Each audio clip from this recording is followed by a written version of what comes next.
Says the guy who's infinitely better at that than I am. I do what I can, Josh. Also, time's come for probably the most exciting of all of our Final Fantasy Heralds of Dawn prologues, because this one, you see mechanics sometimes come up in these, but the character we're talking about today is a little more than mechanics, given that, well, you'll see. I don't want to spoil it. It's really good, is what it is.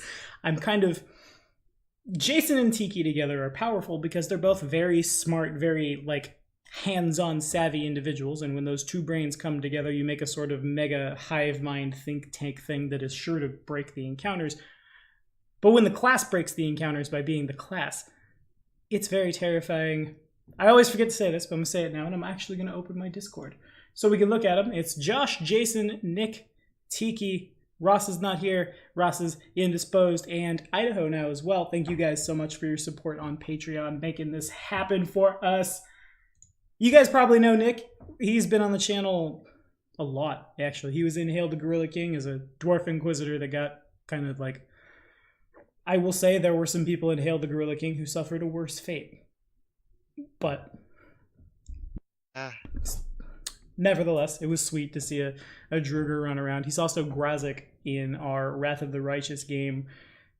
Kind of, I won't say he's like the default main character, because that's obviously not true, but like the paladin in the Wrath of the Righteous game gets a lot of toys. And if you guys didn't see the one that came up last week, it was Wrath of the Righteous has been very on a loop, or on a straight path rather, forever. We've got to a point where that path was supposed to continue pretty linearly. Instead, there's like 20 NPCs on the board. So Yeah. that's a thing.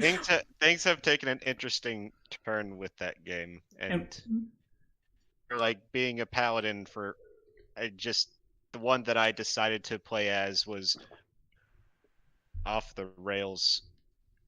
Indeed, paladin is, so I'm pretty sure that's the first I did Pathfinder. Make it a little hard for you. You did. I'm pretty sure that's the first Pathfinder 2nd Edition AP, though, is the war between Opsu and Dahak.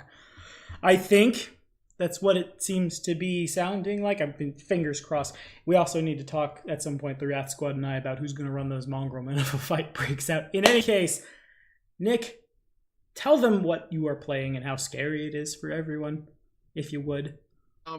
Well, I'll say that the character I'm playing as is from what I've usually played. He's no mortal Draugr warrior. She's no angry dinosaur tearing people to shreds. On the surface, my character is just an average person. At least that's the facade that she puts up. I'll talk about mechanics in a little while, but first I'll get into who my character is. Brienne Rothschild. She is a 20-year-old woman living in the capital city of Meridia, in the country called Sargon. And as I said, she's just seems to be an average woman who's as a hand servant at a guy's wealthy estate. This is Brienne Rothschild during the day, but at night she takes on a completely different persona. She takes on the guise of the flamboyant and flirtatious vigilante known as Phantasma, who basically hunts through the city and taking down the criminals that speak and the innocent that live there. And she does it with style. She's Batman. She's like a cross of Batman and Sailor Moon, basically. Fair enough. Okay. And I initially made it as a joke, but I ended up rolling with it. You know the story, but it's a long one. I do. It's a very long story. If this class exists, we could do this. That seems bad. But what about this? Moving forward. Yeah. Mechanics-wise, she's a gestalt of the Dancer class, which is the hybrid of the Bard and Monk, and the Illusionist class. How scary you think yours is? It's debatable how terrifying my character is going to be, but a lot of hilarious things that I will probably be able to pull off. it's arguable whether or not I'll be as strong as Tiki's character. Now, the thing about the illusionist, though, is the illusionist is always like as strong as the imagination of the illusionist's player. I've wanted to play an illusionist myself for a really long time, to like, for the same reason I'm playing a brawler in Rise of the Runelords. I want to play something that's very like hands-on in combat, that I have to stay like fixed on. But like every GM I've had has always like either thought that illusion, like that school of magic, was strictly the realm of the GM, which I think is not the fairest statement, or like, for lack of a better way to say it, I guess I didn't trust them, or like I assumed I would be meta-gamed against, because that's how powerful illusionists are. I will say that's definitely not my plan. Usually, like, interacting with the illusion will be based on the illusion and like what senses need to come in contact with it, basically. And we will pick up at the looking at the PDF, because I forget the names. I have 7 characters here, 6 characters in Carrion Crown that I'm being introduced to at exactly the same time. The names are getting a little mushified, but it's a little easier here because this is a more modern setting. We will pick up at the manor of, well, I guess Wayland Manor would be the There was a technical little term. bit more backstory, but if you'd prefer we move on to the manor, that's fine. I mean, if you want to give it, sure, I'm here for it. All right. Well, I'll just explain how like she ended up getting her abilities to begin with. Sargon is an interesting country. It's not necessarily hyper oppressive like where I think Mac's character came from. Lauren, was that his name? But Mhm. they have very strong opinions in regarding magic. It's not that they don't outwardly distrust it, but when certain people use it, and it's highly regulated by the government, and don't have a license or are considered an unsanctioned mage in Sargon, you're or flat out killed in some cases. Very paranoid with who has that kind of power. Now that's relevant for her because she didn't start with like she was never born with her powers or had any like training of any kind before. Freak accident. So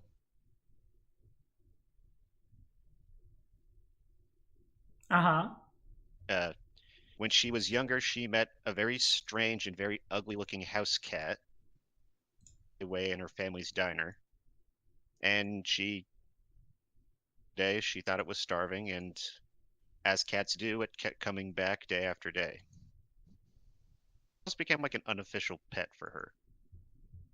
One day, she noticed that it wasn't outside in the alleyway. She was going back out to move some boxes up on a shelf, and she noticed he wasn't there. She didn't think anything of it at first, their chores, until when she was climbing a large ladder to move some boxes, she ended up falling and she split her head open on the concrete as she fell. But she miraculously did not. She came to, she noticed that while there was blood covering the back of her head, she wasn't wounded. Cat staring back at her. And then the cat started to talk. It just turned out that this cat was no ordinary cat.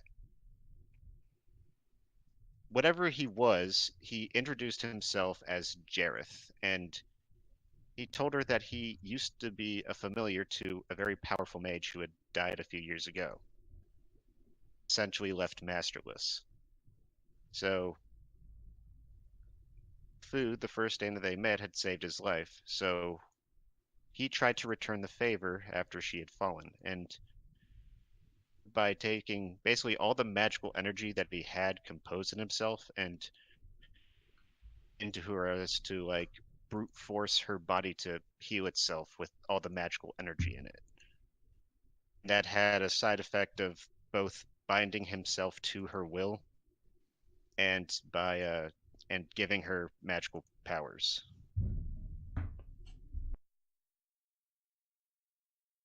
And yeah, that's it.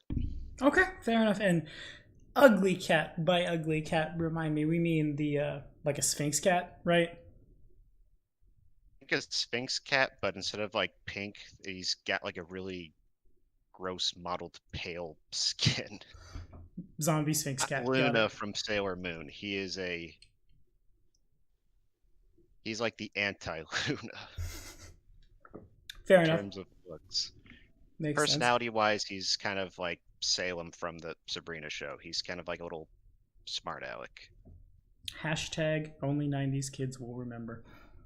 Fair enough. Okay. Before I try to jump in, is that all? I'll let the rest unfold as the game goes on. Oh, okay. Fair enough. So then Already. we will pick up in Wayland Manor. It's perhaps like a mid-October day at Wayland Manor. What does a normal day look like for the, I want to say the social aspect, because I've played a lot of Vigilantes in my day, and that's basically what we're looking at here flavor-wise. A normal day for Brienne Rothschild at this manor. In terms of like social interactions,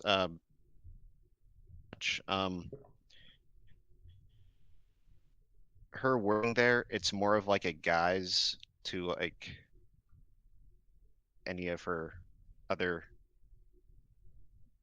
The reason that she works there is because Marcus Wayland, who's the owner of the estate, actually trains her to help her basically become a better like crime fighter. Bruce Wayne from like Batman Beyond. Makes sense. So you don't actually like work there. You just like you are there and you are That someone I'm who able to works like there. just or taking out the trash, whatever is needed of her by any of the other people at the state. But she will all whatever leads or information that Sir Marcus has given her, and she will leads and try to find other criminals and kind of patrol the city. Okay. So A lot of like physical combat training while there as well. okay. Makes sense. So the morning comes. It's like fall is starting to creep in the city of Sargon, which is like it's the capital, but it's not necessarily the Right. like the hub of the city. Meridia is the name of the city. Oh, excuse Sorry. me, had it backwards. Thank you. Meridia is like it's a pretty good sized city. It's not the biggest city in the like state, but it's big enough to where even at Wayland Manor you can hear cars. The sound of like maybe not like downtown the city, but not a whole lot of urban sprawl there. Everybody's pretty close. To help out around, because like to help the help and also like everybody else around there, and for not to be a horrible person yourself, taking out the trash one morning, it's not uncommon for Wayland to take, maybe not necessarily like house calls, to take like clients will come straight to the manor to get a hold of him. Of course, he has his own office, but it's like after hours emergencies. The address is known in the city. You make your way like out with the trash, and a black car pulls up in the big circle drive where like in the center of said circle there's just like little fountain and grass. We'll say just like a little whale with its tail coming up like almost all the way in a full circle, with the spout of the whale is where the water comes out from the fountain. These two men, like when the car parks, both doors in the two-door vehicle open and two men in black suits come out, moving in the direction of the front door of the manor. Both of them see you and stop for a second. You can't really make out their facial expressions as they're wearing very dark glasses, very dark black hats, black suits. And then they turn and move for the front door. Okay. Do I recall that he was expecting visitors today? He definitely was not. The two men make their way. Excuse me, sir. Sorry. They stop, look in your direction. Hello, sirs. Was Mr. Whalen expecting you here? He is not. But we have business with him. Very well. Based on how well dressed they are, how nice the car is. Also worth noting, the vehicle is unmarked. There are no plates on it. It's pretty obvious if they don't represent the government, they represent an agency that could drive a car like that through the city without being stopped.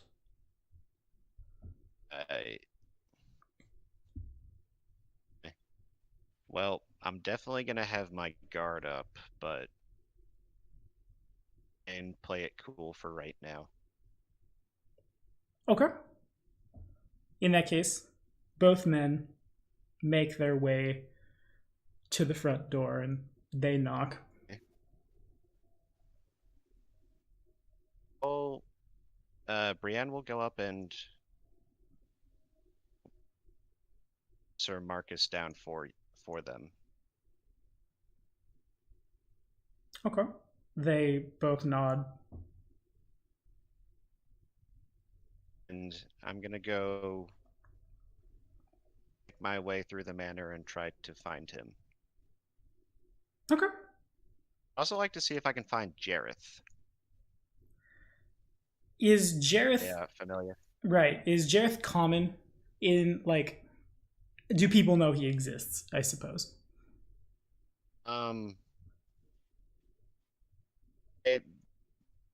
They know that he exists, but Mr. Whalen would probably know about his true nature. Okay. Makes sense. Okay, so you open the door. So if I can, albeit a very ugly one. Fair enough. Really ugly cat. Some people know he's magical. Some people just think he's an ugly cat. You guys must really be cat people. You open the door. There's, I want to say, the Resident Evil 1 manor, but that doesn't necessarily mean anything to anyone. A pair of stairs, work their way up to a second floor, in a circle pattern moving up. There's a series of doors all over the place. There's a fireplace in the, back wall, we'll say, back in the corner where there's in basically a giant foyer, a sitting room has been set up, and Jareth is curled up next to the fire. The cold is starting to creep in, but Marcus likes it pretty warm. You come in. Jareth looks up as you open the door. He sees the men and very quickly snaps out the intelligent, oh, that's you, and quickly goes back to he would still preen himself, I suppose, hairless or otherwise, just licking his paw. Okay. I'm sorry, was Marcus in this room? He's not. Oh. Right. So I'll kind of Jareth to get off the furniture. I'll say it in a way the furniture, but what I'm really trying to tell to him is get off your butt and come with me for a moment. Okay.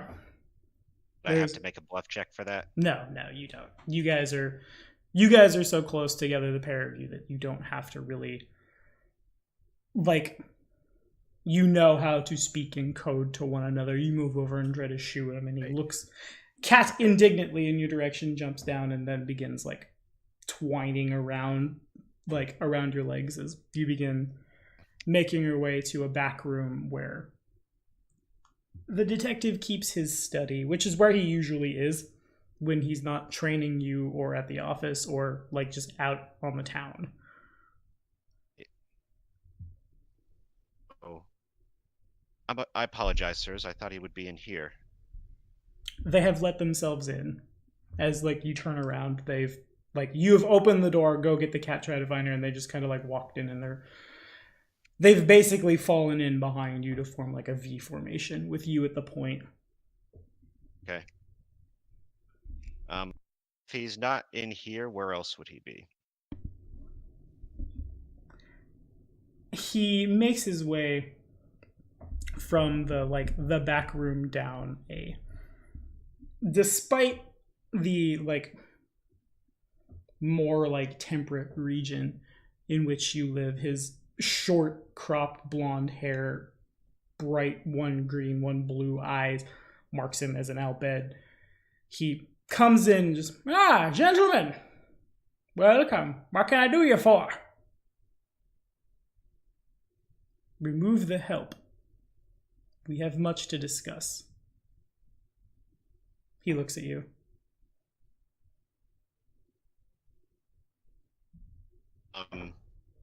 I don't want to step up to him real quick and just whisper. Expecting these men? They came in an You move up to him, you whisper it, he taps on the banister twice. Like just... And then after that, he starts drumming his fingers impatiently and staring at you, but you would know, like, is yes, is no. And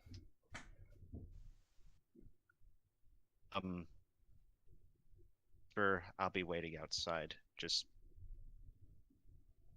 yell if anything happens, I suppose. I'll step out and excuse myself from the room. Okay.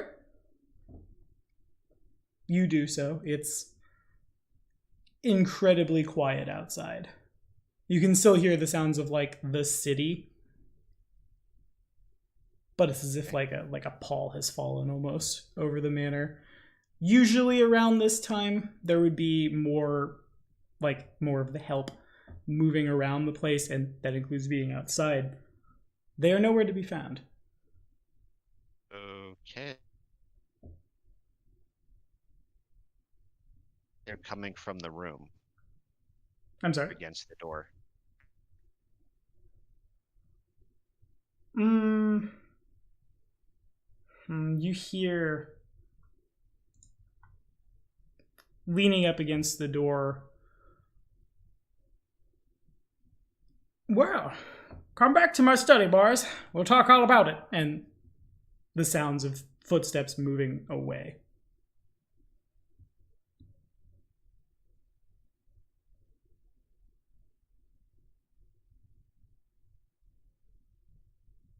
It's not long before it gets real quiet.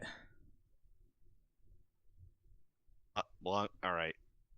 In that case, to activate my invisibility spell and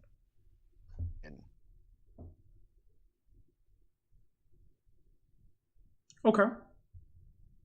As this get a little suspicious here, and if he wasn't expecting these people in an unmarked vehicle, I'm not comfortable leaving him alone with them. Okay, makes sense. You cast the spell. Where does Jareth go at this point? Does he continue to just like pretend to be a cat?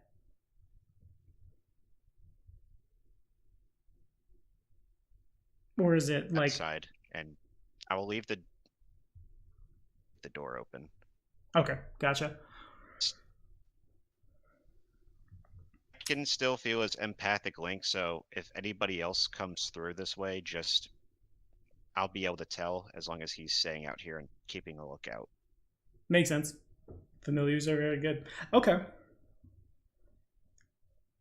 So you make your way invisible into the mansion. What's that? You make your way invisible into the mansion. takes well, I guess it doesn't take that much effort. It's a pretty quick process of elimination if they wanted to have somewhere quiet to be. They would be in the very back in the Albed's study. You make your way to that door. The door is locked. And I hear what's coming through the other side of the door. Okay. Pressing your ear up to the door, you get, "For the good of the state, she must be found, brought to trial. We cannot have vigilantes doing the job of our fine men and women in uniform. We, of course, will..." And then the sound of like a scratching noise, as if someone had picked up a pen and started writing. "Pay you very well in advance, and upon completion, we'll double this." The sound of something you assume like a check being pushed across the table. "Well, that's quite a number you got there. I'll do what I can. I don't know. Phantasma's been at large for years now, boys. I don't know if we'll be able to find her, but, I mean, can't say no to that."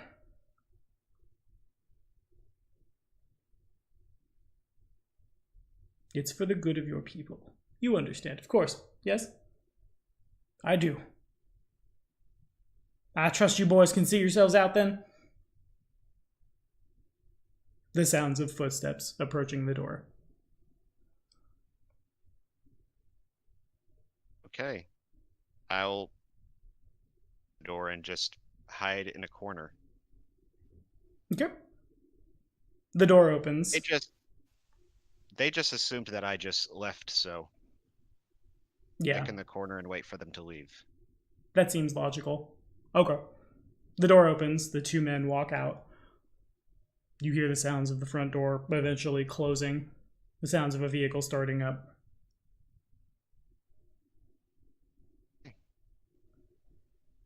I am going to pop out of invisibility and grab Jareth and then go speak to Sir Marcus. Okay. So you pop out of invisibility. You, like, in the act of getting Jareth, you cross Marcus's line of sight. And, "Well, kid, looks like you've been had. Come in here." I'll go in. "Those boys are from the state. They're willing to pay a hefty sum." And the check for, like, hundreds of thousands of gil rests, like, elephant in the room on the desk for, well, the state's tired of Phantasma showing them up. Dead or alive, they want me to bring her in. I suppose you might have a preference." Well, the state's been trying to chase after me for years. So what does this make it any different now? "Well, you see, those not falling in line with the will of the state in this case are complicit in Phantasma's," he throws up his air quotes, "crimes. How can people be so small-minded? I don't get it." Well, my early years, I did kind of pull off a few more antics before, I did meet you. So I doubt petty theft is really on their priority list for the kind of things that I got. Oh, it's Detective Sir Marcus Wayland to find the greatest vigilante in the city. are we gonna do about it?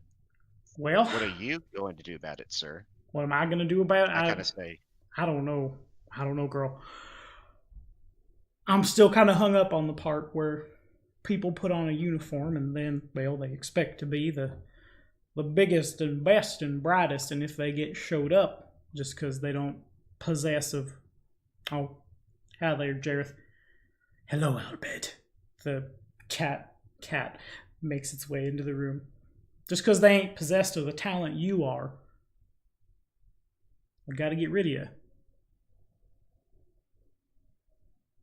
I don't know. well, I am still technically an unsanctioned mage here. Find me, they'll probably just want to put my head on a spike. They did say dead or alive. I imagine alive means, and again, his air quotes come up, fair trial before, well, he makes the thumbs up, puts it at a 90 degree across his throat.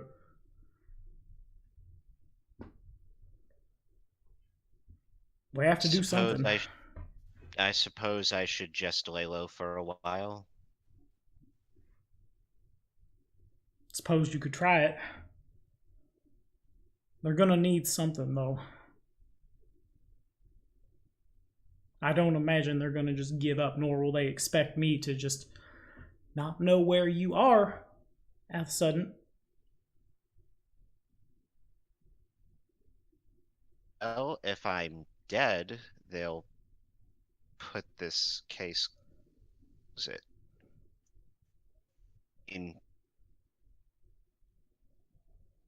I've pulled off more ridiculous things before with my powers.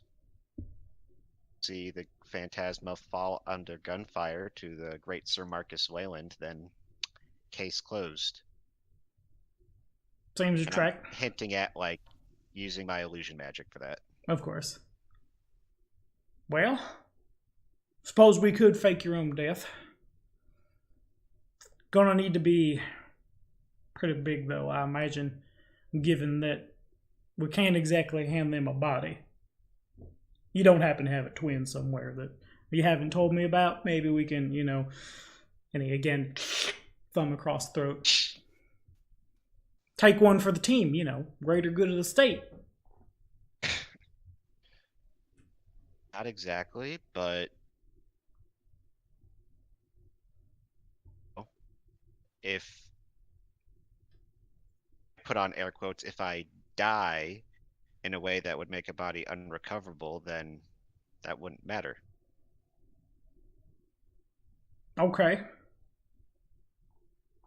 Well, how do we make you unrecoverable? Explosion? Eaten by a dragon? Exploding dragon? I'm kind of at a loss here. Building collapse, vehicle explosion. You can work out the finer details later if you want. I mean, when are they? It's not like they're expecting you to bring me in by tomorrow, or hell, probably even within a week. No, but I imagine the sooner the better. It's around this time you notice there's a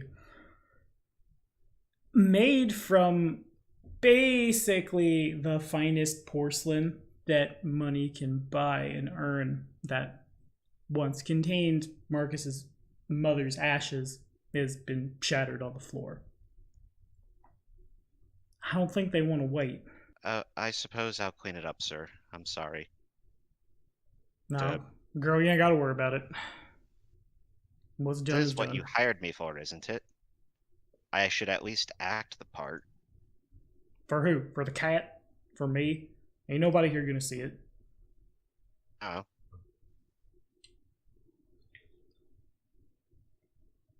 I think right now it's a little more important. We try to figure out how we're gonna Like gingerly, like brush up the ashes and try and. Is there like any bit left of like the urn to like scoop it up into? Yeah, it wasn't a very big thing. Probably about I'll say about yay big for everybody on YouTube, but about the size of like a large drinking glass, half, like the bottom up to maybe like a half inch of glass still remains. Right. I'll try and scoop it up into there then. Okay. Marcus sees it and just, all right, fine, we'll do this first, and gets down to help you do it. Right. Between the two of you, it doesn't take super long. Yeah, figured. All right, girl. Now that that's taken care of, maybe we can focus on the real important thing. Staging your death. Mother's been dead for years. I don't think her ghost is going to show up and haunt me because her ashes got knocked over. He quickly looks to the left, looks to the right. Right, mama? Then nothing responds, so you assume no. Suppose you have any vehicles you're willing to part with? If I absolutely have to, I suppose. At the notion of him losing a vehicle, he looks real uncomfortable. If I have to. It's just a suggestion. It's a suggestion that cost me both an urn and a vehicle. What about your magic? I know that they only exist for a couple seconds, those illusions. But something that does not cost property damage, that does not cost personal property damage, preferable to me. Well, as for making a body disappear, I mean, I could think of something, but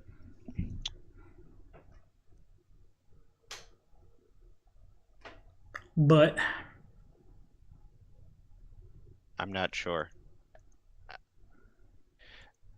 The thing is that my magic doesn't have any permanency to it, which is why I suggested using a more conventional mean of faking a, death. Okay. I could make an explosion that might look real, but then afterwards there wouldn't be any evidence of aftermath of an explosion or any other like act that looks like it might have resulted in a death. Makes sense. Well, what about like an explosion somewhere where they couldn't find the parts?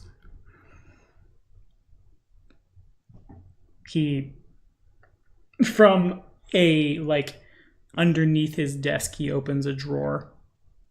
Out from that drawer, he pulls a little flask. Right. I suppose worst come to worst, I can let you have a car. Right. You've done enough. I think you've learned enough. But I don't think the city's going to be happy if, well, you should resurface.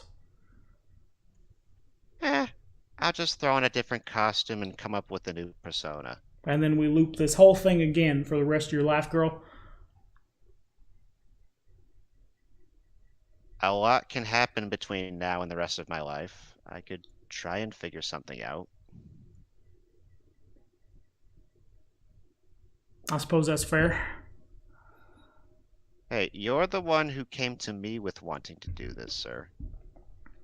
I mean, Lest I remind you. Lest I remind you, the state just kicked down my door, broke Mama's urn, and told me that I would make a lot of money to kill you.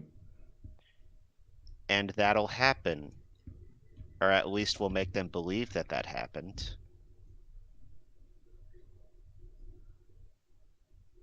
What comes afterwards? Well, I suppose we can figure that out if you really don't want to not work with each other anymore. I just worry for your safety, girl, that's all. I don't know if, well, I don't know if staging your death is a good permanent answer. They'll come back once again. It's only a matter of time. We're lucky. Yes. Well, it's not like I can turn myself in. I mean, if you would like to, I stand to make a lot of money. I can't tell if that's actually a joke or not. It's out of character. Very dry sarcasm. All right. At least you think.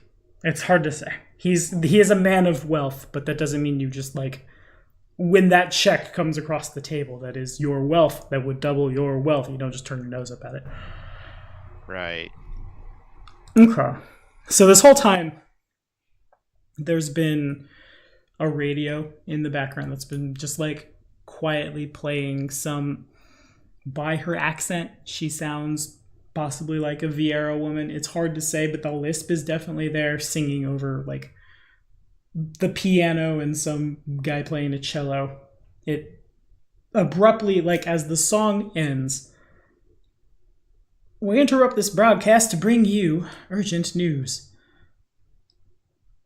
And like the sound of a reporter trying to say something is cut out really quick. Like you get the government of Sargon has, and then the sound of a door opening followed by heavy booted footsteps.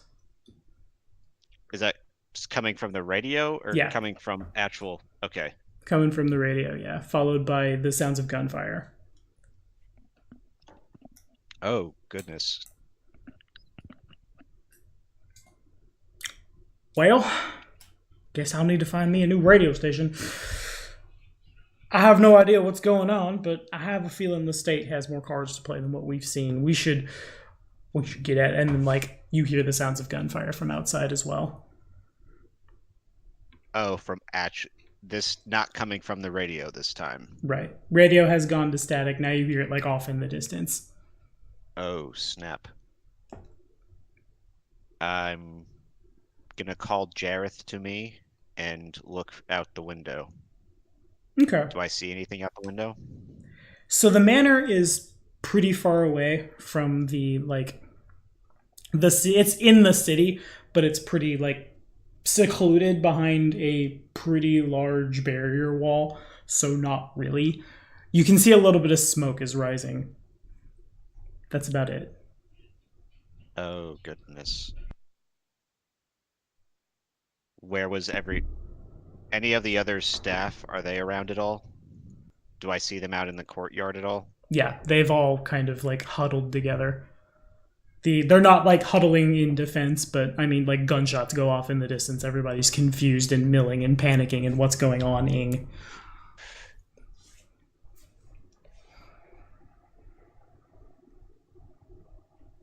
We need to get out of here. Yeah, I think you're right, girl. And he's already like the Albed has replaced his flask with it's probably like a step and a half ahead of the curve. He's tinkered with it and made it himself, just like a little handgun. Oh, please tell me he pulls like a revolver out from like the false bottom of a cigar box. Pretty much, yeah. That's the idea. Except I don't really know how guns work, so flavor texting this is hard. I need to study gunology. It's like he doesn't have to pull the hammer back. The hammer pulls back on its own when he fires it, and it has like when the chamber turns, there's a very insignificantly sized bit of materia that makes another like round in the chamber, and essentially he has infinite ammo cheats. Oh shoot. He's got the cheat codes. Okay, so you guys make your way out to one of the man's vehicles. They're all marked. They definitely he has no clandestine means of escape.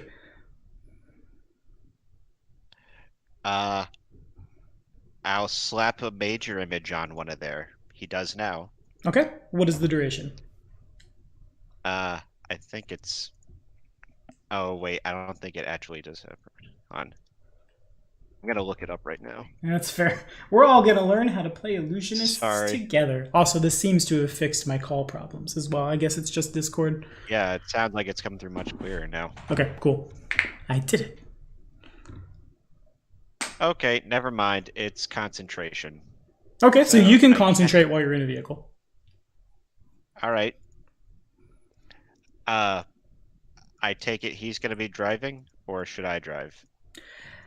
Driving and concentrating is probably a one-way ticket into running into somebody's mailbox. All right, fair point. Okay, so what does the car appear as? It appears as a beat-up old station wagon. Okay, fair enough. And you guys take off. Well, girl, we got What one. about the rest of the staff? They are still kind of like huddled and confused. You are the only one with like magic here. They are like they're Right. If something bad happens, they're probably like they're either well off or they're dead. Some of them have like the house behind the house that they stay at. Some of them come here in the morning, and those individuals have gone to their vehicles. At this moment, it's just panic. Marcus exits his gate. Well, girl, we got one of two options. We can get out of here as fast as we can and start new lives somewhere far, far, far, far away from here, or we can go see what's going on. What on earth is going on?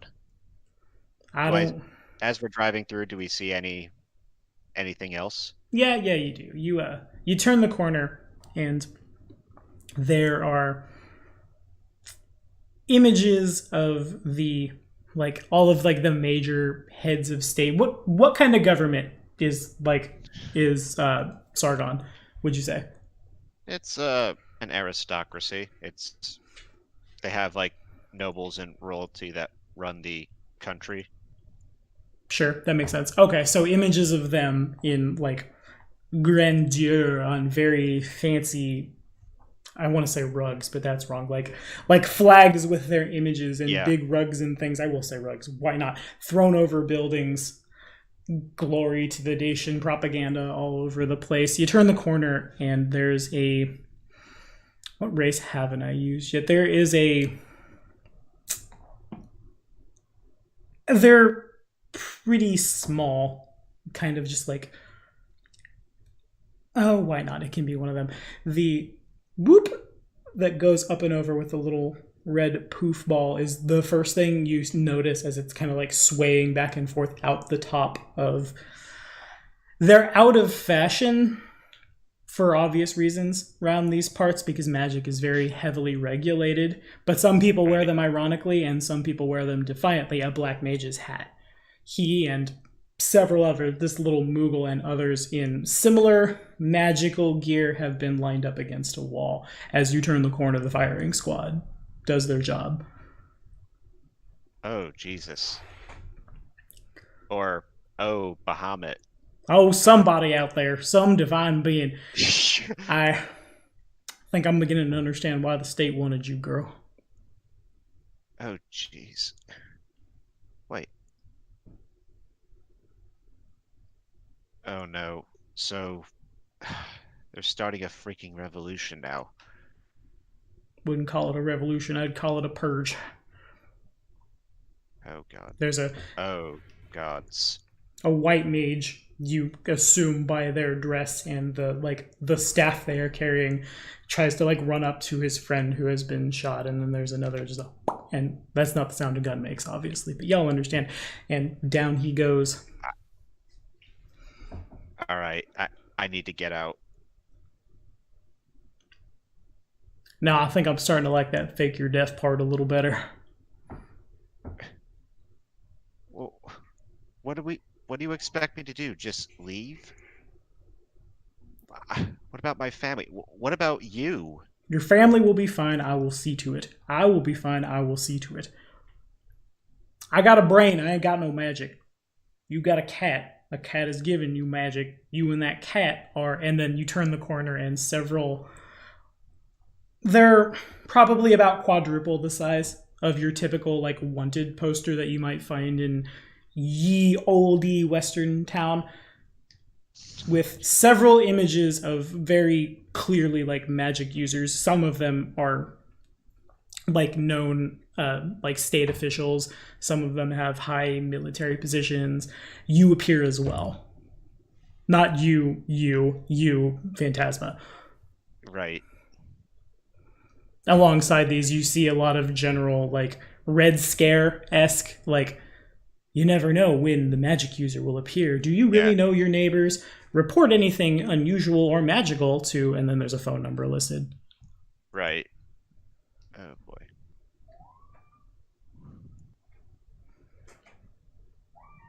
Well, girl, we can...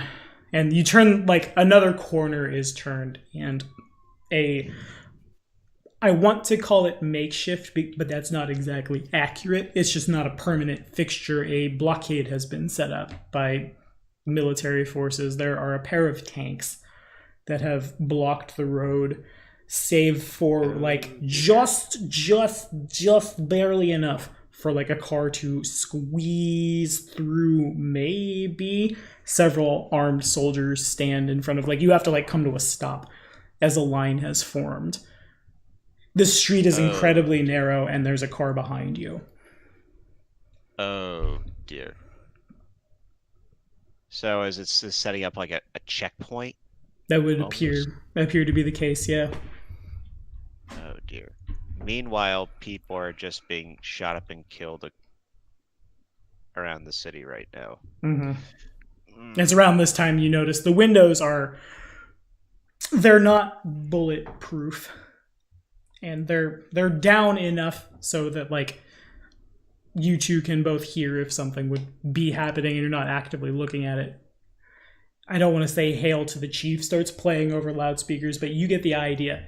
You look up and several smaller, very like early airships, basically just like a giant balloon with a ship tied to the bottom, begin flying over the city, playing basically Sargon's national anthem. Jeez. Oh, God. This is insane. These are definitely something. The line begins moving forward. You could get out of line by like abandoning the vehicle. Doing so means not Phantasma. You rather would like you are moving slowly and obviously concentrating on a spell and it pings, or you're not concentrating on the spell changes and it pings. Yeah, I'm gonna stay in the car. Phantasma, she would definitely want to get out, but if she steps out then starts walking away in line, they're gonna try and shoot at her, and then in the vehicle. Okay, makes sense. The line moves pretty slowly. Oh dear. The like fourth car in front of you, someone is asked to exit the vehicle at gunpoint, and out comes a really scrawny Hume woman. She's standing. This is definitely urban terrain. A bunch of questions are asked. You can kind of hear like name, race. It's obvious what her race is. Where are you from? History of magic in your family? And she's obviously, as more and more as more and more soldiers get around her, she's starting to panic as that happens. Okay, well, as that happens, sorry, I didn't want to cut you off. No, but this is a point where cutting me off is perfectly acceptable. All right, I'm going to use one of my abilities.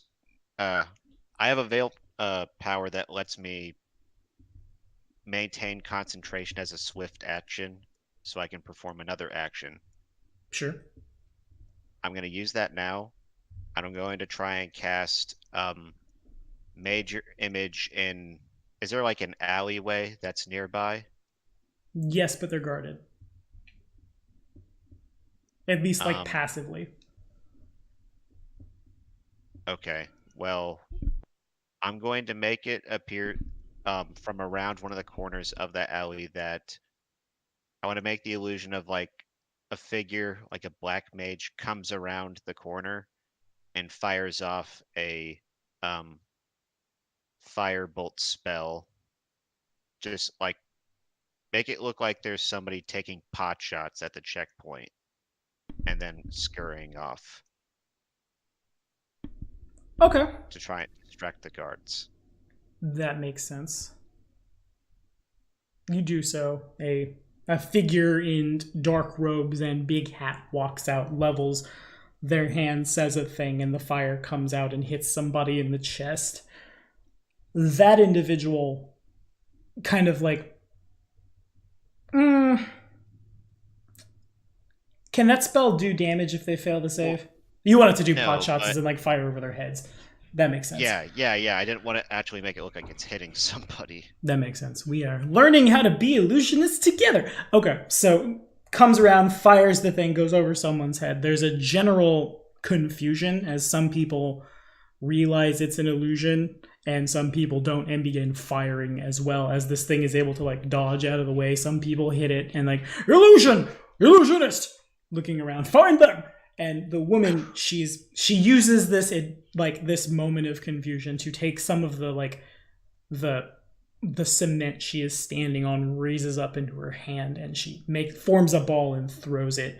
You've never seen a geomancer in person before. They tend to be not in this part of the world, but it does connect with somebody. That somebody goes down. One of the soldiers does, and she begins running off.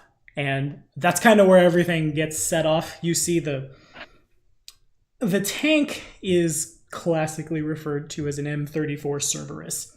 So called because it has 3 cannons on the front of it. It begins turning in her direction, and then there's an explosion as the geomancer is no more. In the confusion, people start jumping out of their cars. Your car is rear-ended, and the person behind you just like you hear screaming all of a sudden, like all around you, and then that person hits a bumper that isn't a bumper that the way that it appears to be, and just behind you, just there, illusionist, in front of me. All right, we're taking off right now. Then. Okay. All right, that did not go as planned. Okay, so just like exit out of the car and run. Yeah. Gonna cast invisibility on the 2 of us though. Makes sense. Before we get out. And you guys are able to exit the vehicle just in time, basically, as a shell collides with it. And he is wise enough to not open his mouth right now, but you hear in your mind's ear the winds of sadness as Marcus's vehicle is now very much no more. The same is true for a lot of the street buildings around you. It's utter chaos. Oh no. You guys are able to like duck around past people, down past an alley which then curves. You guys are kind of like midtown in the city. There are some like old buildings that have been purchased and then like turned into apartments, but most of these buildings are like restaurants and things. So down around by the time like this spell would end, there's a couple of dumpsters from like out back behind a couple of restaurants that you're able to duck behind. As the invisibility spell ends, Marcus, well, girl, fake your death and run away. I'm freaking out right now because I was trying to create a distraction so that like those guards would just wave that lady off, and I inadvertently just got that woman killed in spectacular fashion. Okay. So then Marcus just like both hands on your shoulders shaking you. Girl, we don't have time. I know. Fake your death or run right now. Make a decision. What about you? Don't worry about me. Here, hold on. And as you're asking all of these questions, Marcus, despite the chaos around you, makes a very deliberate, like, hold on a second. Pulls out a check, writes a check for not a lot of money, but more than enough to get you like a really nice vehicle or a solid down payment on a home or anything of that nature. Here, take this. And as you're still kind of despondent, he takes your hand and forces the check into your hand. When this dies down, if this dies down, I will find you and we will make it right. But right now, we don't have that option is not available to us. We fake your death or get out of town. What do you want to do? Brian, we need to know now. I'll leave the city. All right. I suppose to do that, well, hopefully in a couple of days this will all die down, and maybe by then the docks will open up and you can catch an airship out of here. That should be more than enough. Probably gonna need a little bit.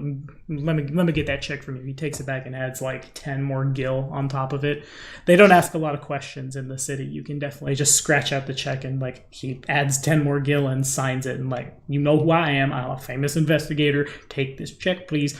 Hush money. No one's gonna ask no questions of you. All right. And it's around this time there's probably about 5 of them. Walking in a V formation, soldiers begin moving down the alley. This town is... yeah, sure. I was going to say a raccoon, but that doesn't quite make as much sense. One of the trash bags not super far from you stirs. As that happens, the guards all turn semi-automatic rifles and fire. A couple of the rats make it out. Several of the rats do not. Those corpses kind of just like, well, that was a waste. Kick. All right. They begin making their way. Like, they will eventually cross paths with you.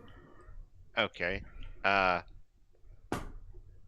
gonna use my other veil power, illusionary reality, and just warp my way through the wall. Okay. So just kind of like a hole in the wall. You cast pass wall behind you, basically. Yeah, basically gonna like make it so that we Looney Tune our way through the wall and then recover it again. Okay. Makes sense. You do so. You step inside. What do you step inside? The smell of like what's the most popular food you can get in this city? Oh, we'll say it's kind of a frowned upon practice by and large throughout civilized regions, but as the world has begun to industrialize itself and move forward, the practice of using chocobos as transport it's gone the way of the dinosaur. It's not the most fanciest of meats, but people in this town do have a taste for it. The smell of chocobo patties that have now burned as they've sat on like equipment cooking it as several people are ducking cover, and then suddenly the wall opens and in come a older albed gentleman and a human woman and a cat. There you could hear a pin drop as everybody just turns and looks at what is very clearly magic. Oh, snap. I'm not going to pay them any mind and just run. Okay. You do that, and you have to duck behind people through the kitchen. The kitchen is pretty open out to the dining hall where other people are. Thankfully, this building hasn't been shellacked yet. The glass is all in one piece. People are just kind of hiding under tables and freaking out there. You pass a couple people who are a little sus. Some people are freaking out oh my god, we're gonna die. Some people are freaking out survival instincts have kicked in. Yeah. As you make your way out the door, a you basically like open the door, turn the corner as you're running. A man in an officer's uniform. He carries 2 blades, like katana wakizashi style, on the left side of him and a pistol on the other. He doesn't. Well, as fast as you're moving, it's almost a clothesline as he sees you and reaches out his hand. Just stop. Why are you in such a hurry? And before you have time to respond, behind you, Marcus is just, that's Phantasma! And he fires clearly, like, over. You can feel the wind on it, we'll say, for lack of a better way to say it, but he clearly misses your head. That's her right there! And the second shot is a little too close to him, the officer, and the officer, like, lets go of his grip. Oh, all right. Yeah. I guess I'll follow up with that to try and make a trip attack against him. Just like to grab him and trip him? Yeah. Okay. That makes sense. You, like, try to, like, lean down, grab his leg, pull back. As that happens, Marcus doesn't have a lot of room for a running start, but, like, shoulder checks you. It would have been a full-on tackle if he'd have the distance, but he basically can just lunge forward and push with his shoulder as he says, like, as he contacts you. His head gets close enough. You just run, girl, go now. And all right. He leans over. The man does fall in the confusion. The officer does, and Marcus turns around. I'm sorry, sir. Here, let me help you up. And the man is trying to get up on his own, but Marcus insists, and it creates enough of a pause to where Brienne can get a good distance. Get the hell out. Exactly. Yeah. Oh dear. Eventually, you're able to find a place to lay low. It's not the nicest in the world, but it starts off hiding in the sewers. The rats of questionable size are, like, it's not hard to make an illusion to fool them. The whole event, for lack of a better way to say that, is over in about a day. It's gone down officially as the Great Mage Purge. The official statement is, as a whole, Sargon would be better if Sargon was reliant on, like, strength of arms, strength of the self, strength of the person, strength of community, and magic taints that. Magic is the easy way out, and for so long have even the regulated mages in the state been a hindrance on us, and that whole line, right? Yeah. Wanted posters all over the place of yourself and others. The executions go from, like, the city being shellacked, and that basically all goes down as, like, the mages tried to resist and our city has been destroyed, but we will rebuild all the stronger. It goes from that to more, like, public hangings. Any stray animal is shot on sight for fear of it being a familiar, things of that nature. You are eventually able to, like, it takes probably about a week for things to die down. The check given to you by Marcus is enough to buy you passage on, ironically, the only ship to have been allowed in or out since the Mage Purge has happened, and as you understand it, throughout the entire state, not just here. A ship known as the Opportunity, which is going to some floating island that's looking for, like, all the bodies it can get, basically. And it's a great place to start over and work with your community. And oh dear. The port is pretty heavily guarded, but, like, serendipitously enough, the ship arrives during a shift change, so Brienne is able to, like, whoop, whoop, whoop, get through. It becomes Zoidberg, I guess. The check gets you a seat on the boat, and a quiet one where no one will find you, and these little, probably about as, maybe like a head taller than you, maybe purple-skinned individuals with hoods running around, not saying a lot of much, don't really stop and question you at all. And you are able to escape what remains now of the city. And that's where we're going to call Brienne's. I was hoping it would come up at some point during the role play for your in return for a backstory, you get a thing.